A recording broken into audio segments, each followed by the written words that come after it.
వి gold trusted gold buyers తాకట్టులో ఉన్న బంగారాన్ని విడిపించి ఈ రోజు ఉన్న మార్కెట్ ధరకే కొనబడును. మరిన్ని వివరాలకు సంప్రదించండి 77107720. రేపు సాయంత్రం 4 గంటలకి భారత ప్రధానమంత్రి గారు విశాఖపట్నం వస్తున్నారు.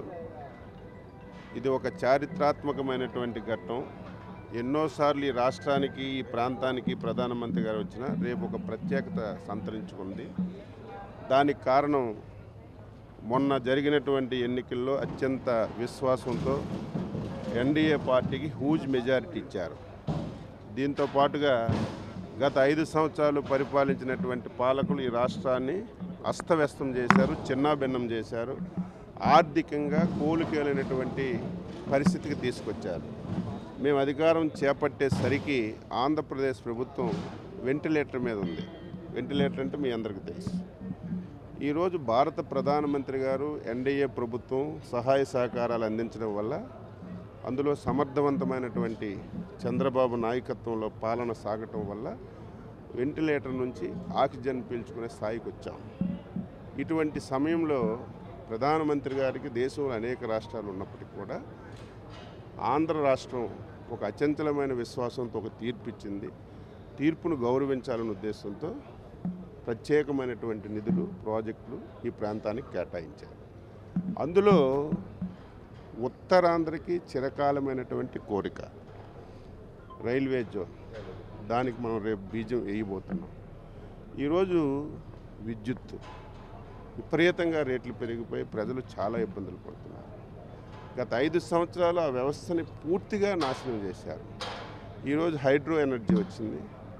అది కేంద్ర రాష్ట్ర ప్రభుత్వాలు కలిసి 60,000 కోట్ల రూపాయలతో ఎన్టీపీసీ ఒక ప్రాజెక్టు రేపు శంకుస్థాపన చేస్తారు. అది వచ్చిందంటే రేట్లు బాగా తగ్గడమే కాకుండా మనకి కరెంటు ప్రాబ్లం కూడా ఉండదు. ఈ 6 మాసాల్లో 5,000 కోట్ల రూపాయలతో నేషనల్ హైవేస్ కానీ బ్రిడ్జెస్ కానీ శాంక్షన్ చేశారు. దానికి శంకుస్థాపన చేస్తున్నారు. గత ఎన్డీఏ ప్రభుత్వ హయాంలో అనేక ప్రాజెక్టులు శాంక్షన్ చేసి పనులు పూర్తయి ప్రారంభోత్సవం కూడా కొన్ని చేస్తున్నాం.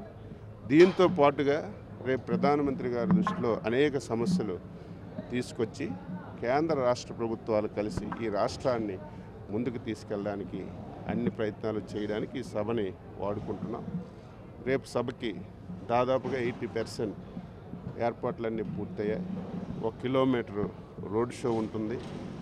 ఇక్కడ బహిరంగ సభ ఉంటుంది. దేశంలో ఇంతవరకు ప్రధానమంత్రి గారి సభలు ఎక్కడా జరగని విధంగా, ప్రధానమంత్రి గారి రోడ్ షో ఎక్కడా జరగని విధంగా 3 పార్టీలు కలిసి ఒక ప్లాన్ చేసుకొని బాగా చేయడానికి నిర్ణయం చేశాం. రేపు బాగా జరుగుతుంది. ప్రజలు కూడా స్వచ్ఛందంగా రావడానికి సిద్ధపడ్డారు. వచ్చిన ప్రజలకు కూడా ఎక్కడ ఇంత చిన్న ఇబ్బందులు లేకుండా అన్ని ఏర్పాట్లు చేశాం. పార్కింగ్ విషయంలో కానీ వాళ్ళకి వీలైనంత దగ్గరికి తీసుకొచ్చి సభకి తీసుకొచ్చే విధంగా ఏర్పాట్లన్నీ చేశాం. సాయంత్రానికి ఫుల్ ఫ్లెడ్జ్డ్గా ఏర్పాట్లన్నీ పూర్తవుతాయి.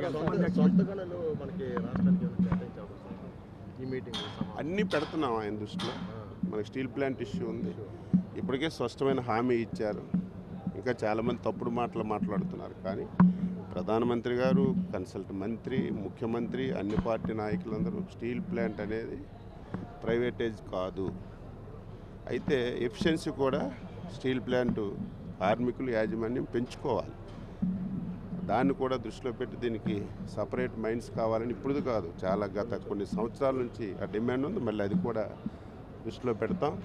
రోడ్ షోకి 1,00,000 మంది అటెండ్ అవుతున్నారు. బహిరంగ సభకి 2 లక్షల మంది అటెండ్ అవుతున్నారు. ఈరోజు ఉత్సాహం చూస్తుంటే ఇంకా భారీ స్థాయిలో వచ్చే అవకాశం ఉంది. ఎంతమంది వచ్చినా సరే ఎవరికి ఎటువంటి ఇబ్బంది లేకుండా అందరికీ అన్ని ఏర్పాట్లు చేస్తున్నారు. అడ్డుకుంటే దానివల్ల ఏం ఉపయోగమే ఉండదు. రైల్వే జోన్ సంబంధించి జీఎం ఆఫీస్ శంకుస్థాపన ఉంది కదా. రైల్వే హెడ్ క్వార్టర్స్ ఆఫీస్ అంటే ఏంటి దాని అర్థం? అది మనకేంటి రైల్వే జోన్ కాదు. డిపిఆర్కి ఫౌండేషన్కి సంబంధం ఏముంది? అది ఆల్రెడీ శాంక్షన్, బడ్జెట్ కేటాయింపు అయింది, టెండర్లు పిలిచారు. డిజైన్లో ఒకసారి డిజైన్ తయారు చేస్తే అటు ఇటు మార్పులు ఉంటాయి. దేని ఏ ప్రాజెక్టులైనా సహజం. దానివల్ల దీనికి దానికి సంబంధం లేదు. రేపు railway zone head quarter foundation అనేది రేపు ఉంది. Thank you sir. HMP virus మీద కూడా ఎలాంటి జాగ్రత్త తీసుకోవాలి? ఇప్పుడు చంద్రబాబు నాయుడు గారు ఇలాంటి వచ్చేటప్పుడు అప్రమత్తంగా ఉంటారు. ఎప్పుడైతే నిన్నను అసలు ఈ మధ్య పేపర్లో వచ్చినప్పటి నుంచే ముఖ్యమంత్రి గారు డిపార్ట్మెంట్ని అలర్ట్ చేశారు.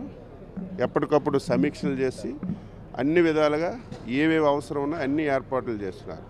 నిన్న ఎప్పుడైతే బెంగళూరులో ఒక కేసు బయటపడిందో ముఖ్యమంత్రి గారు వీడియో కాన్ఫరెన్స్ తీసుకొని మంత్రి గారికి అలర్ట్ చేసి ఇప్పటికిప్పుడే కావలసినటువంటి మాస్కులు కానీ దానికి యాంటీవైరస్ డ్రగ్స్ కానీ ఎక్కడ ఎవరు ఇబ్బంది పడకుండా ఈరోజు ముందస్తు చర్యలు అన్నీ తీసుకుంటున్నాం. అందరం ప్రభుత్వం అప్రమత్తంగా ఉంది. ఎవరూ భయపడవలసినటువంటి అవసరం లేదు. ఇది ప్రమాదకరమైనటువంటి వైరస్ కాదని కేంద్ర ప్రభుత్వం నిపుణులు కూడా చెప్తున్నారు. ఏది ఏమైనా సరే ఇటువంటి విపత్తులు ఎన్నోసార్లు వచ్చే విపత్తులు ఎదుర్కోవడంలో చంద్రబాబు నాయుడికి వెన్నతో పెట్టిన విద్య కాబట్టి రాకూడదని కోరుతున్నాం. వచ్చినా ప్రభుత్వం అప్రమత్తంగా ఉంది. మరిన్ని వీడియోస్ కోసం ఛానల్ ని సబ్స్క్రైబ్ చేయండి. లేటెస్ట్ అప్డేట్స్ కోసం వాట్సాప్ ఛానల్ ని ఫాలో అవ్వండి. ఆ లింక్ డిస్క్రిప్షన్ లో ఉంది.